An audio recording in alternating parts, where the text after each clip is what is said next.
Just a quick video for those of you who have been following NRG Tribe and myself, Dr. William Curtis, on this home food production system that I set up earlier this year. I've got just a couple of remnants of the spring and summer crops in here. This is sort of a really sad Thai basil plant that is, I think it got really hot during the summer and it just couldn't tolerate that, but it looks like it's trying to come back. So I'm just going to kind of let this go and see what it does.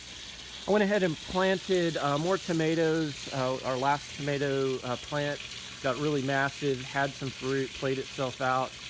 Went ahead and planted some kind of fall crops, hoping that South Texas is ready for the fall now. I've got some broccoli, I've got some leafy greens. So we're gonna see how this goes. I'll take a quick look at the fish.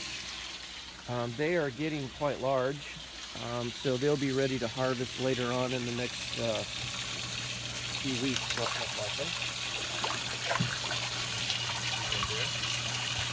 Everybody seems to be happy. Haven't really had any fish losses, so I'm really happy at how tilapia are making out.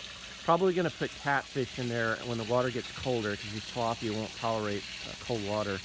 And I think the catfish will make it through the winter no problem. So anyway, taking off again. The water system cycles nicely, so the water stays fresh. I had a little backup. That's why you see this algae in here.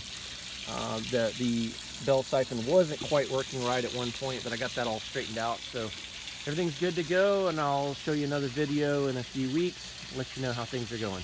Take care.